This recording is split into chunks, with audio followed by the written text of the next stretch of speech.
Morning, everyone, and welcome. I'm really excited to kick off what I believe is going to be an incredible year for this board and for the industry on the whole. I think we're standing on the brink of some amazing opportunities, and I know that we as a board have what it takes to make a difference and set new benchmarks for success. What we do here matters far beyond these walls or the screens, and I'm confident that we can make bold moves together. So to the new board members, Kagiso, Musa, Pritesh, and Tebogo, welcome aboard. And I'm really happy that you've joined us, and I think that your unique insights and perspective is going to help us a long way in the transformation that we seek. So I'm hoping that this year will be a year of action where our decisions kind of resonate across the industry and the impact we make resonates with every single person that we represent in this industry. So I truly believe that this board is the board that's going to make changes and is the group that will lead the charge. And so I'm happy to chair this board, and I thank you for trusting me to kind of lead and take charge here. Gillian and I have been working very hard over the past 2 months, and we kind of want to share a vision that we have with this board. So just to take a step back, the ACA, as you know, has weathered several storms over the past few years, both within our membership and across the broader industry. But the main issues that surfaced include a value proposition. Are we providing significant value to our members? There were real concerns around the balance between membership fees and the tangible benefits that our members were receiving. Then there was the FE Awards. So feedback on the last awards was mixed, and I'm not going to get into it. And then the third thing, and I think it's a really big thing for this board, was board effectiveness. So with a board of our size, 26 people, are we effectively utilizing the diverse and exceptional skills we have at our disposal? In response, we spent the last 18 or so months reflecting on these challenges and reshaping our strategy and redefining the direction. So this new strategy was presented to the board as well as to our member agencies, and it identified the gaps and outlined the necessary actions we needed to take. There is, however, growing confidence since then that we have turned the corner, and the tide of perception is shifting in our favor. So to continue this momentum, our focus is to move away this year from saying to doing. We've been saying a lot, and now it's time to turn our words into action.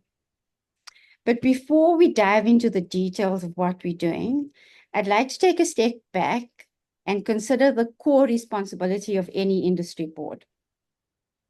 So the ACA plays a critical role in shaping and supporting the advertising and communication industry.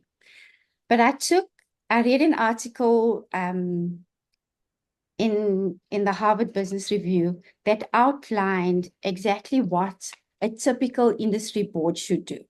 So one is advocacy and representation, so advocating for members with government, regulators, and other stakeholders, and in fact, really just influencing policy. The second thing is standard setting and best practice, ensuring consistency, quality, and ethical behavior within the sector.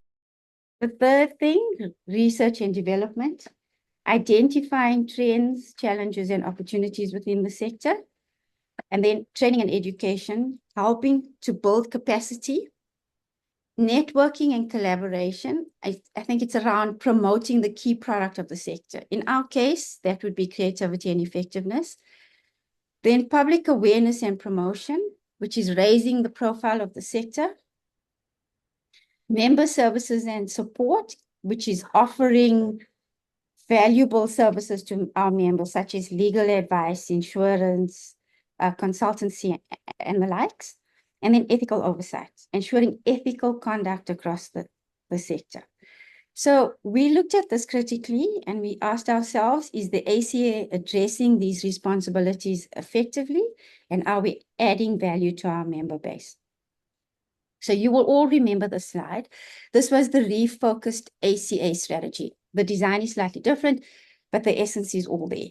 So we promote the industry through a multifaceted stakeholder communication strategy, and everything above the line is managed and done by the Secretariat. Below the line, which is in red, is what this board is responsible for. So the refocus strategy, which, like I've said, most of you have seen, and I will share it with the new members. We have a plan to address all the critical issues outlined below the line, below that line. The Secretariat will, and Gillian will present what they're doing a bit later, but a significant portion of value delivery will come from the efforts of the tribes, the stuff that's below the line, and the committees.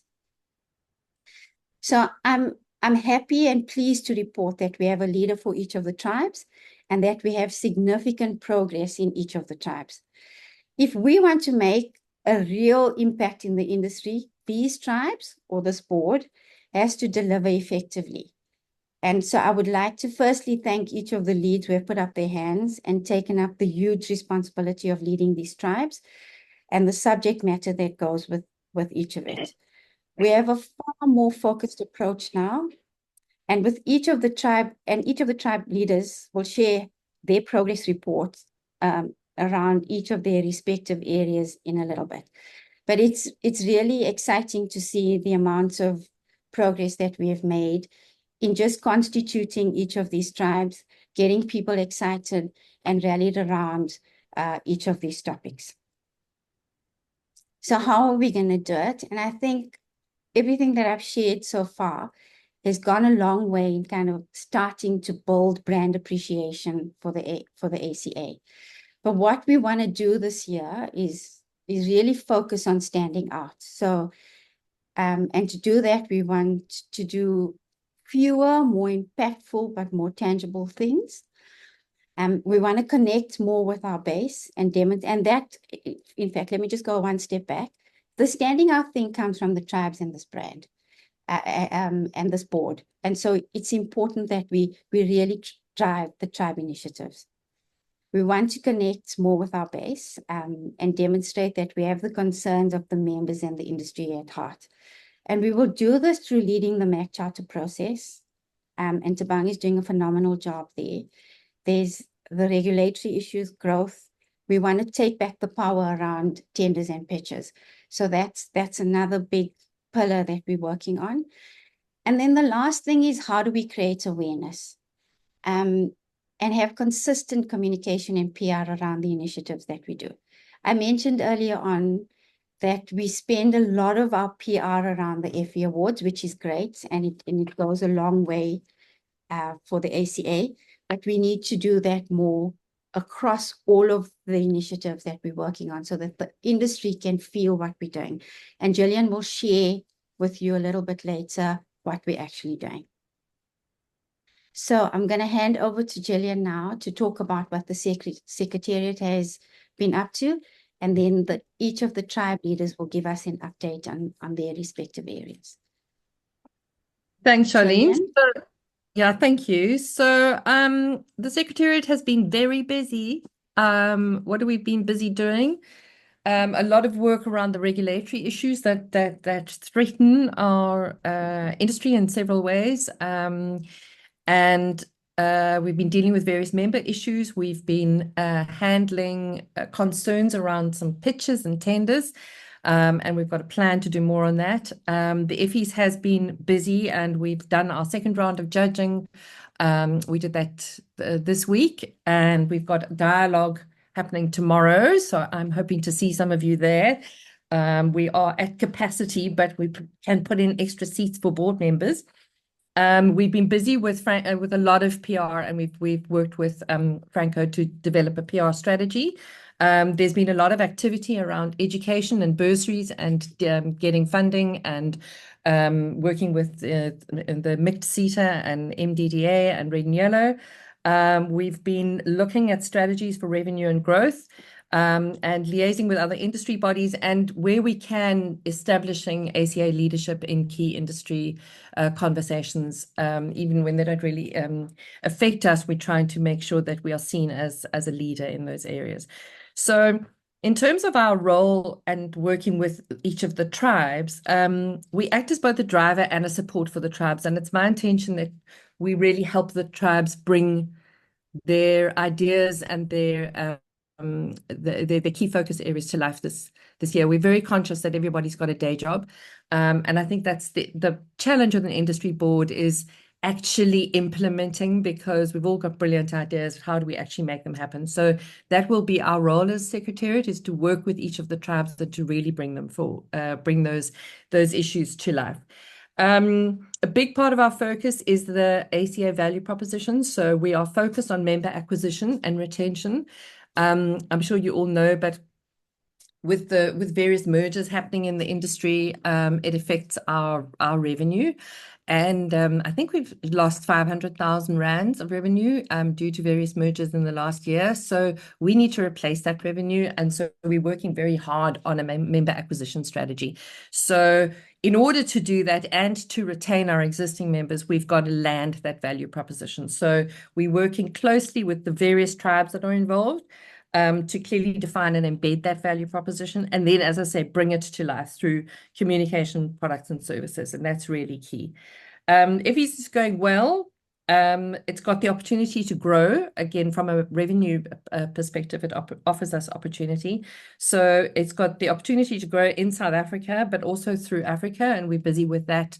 Those conversations, they're not simple conversations, but because there are lots of moving parts, but we are having those with Global, and we are forming a task team here.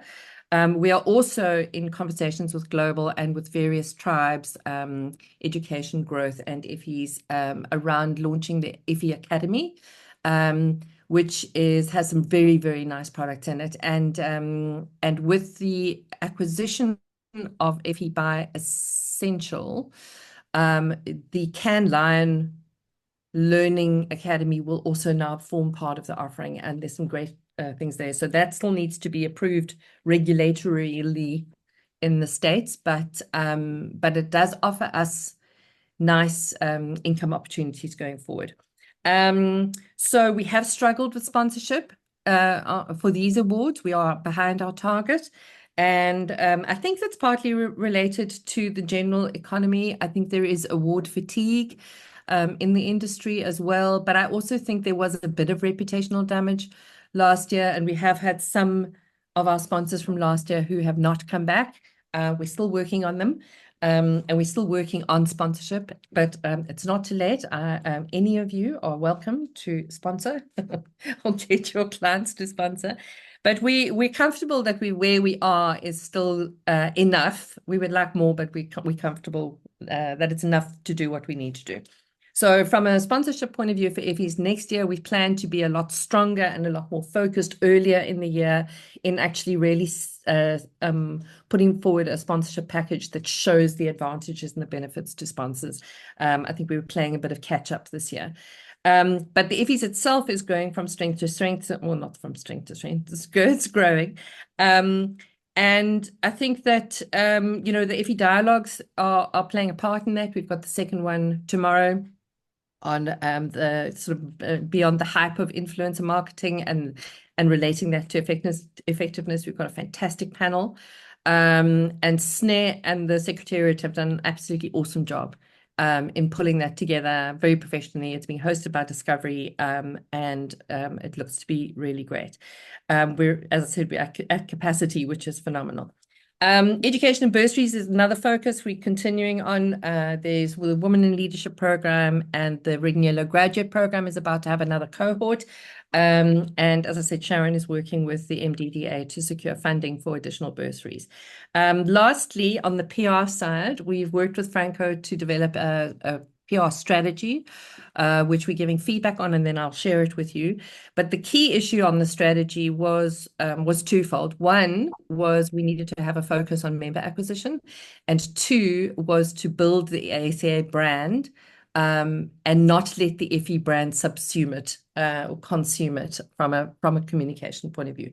So what has been happening is if FEs is running, then ACA doesn't run, and now we're going to run them side by side. So we've worked out a way of showing the industry and having thought leadership, and you'll hear it coming through in the tribes. There are a lot of focus areas that we're going to be putting out there, and the more amplification of our work on social media we can get from the board, also the better.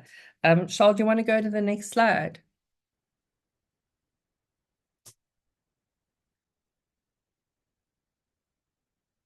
So this is just an example, and the dates aren't correct, obviously, but this is just an example of how we're looking at planning out our calendar of activities.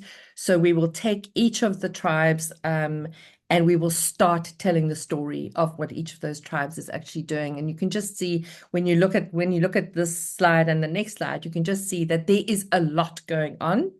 And I think one of the challenges is to make sure we share that. We started with our newsletter last month, and we're going to do a newsletter every month. But also what we're going to be doing is having key focus areas. We've got always on information, but then we're going to have these key focus areas where we will have PR, we will have conversations, we'll have panels, we'll have masterclasses, we'll have all sorts of things, so that there is this, so we establish the leadership of the ACA. And I think that's me, Charles. Oh, last thing, yes, just to say that what we've discussed with Sharleen and with all of the tribe leaders in all the meetings we've had is we're moving from promise to performance. So that's the focus for this year.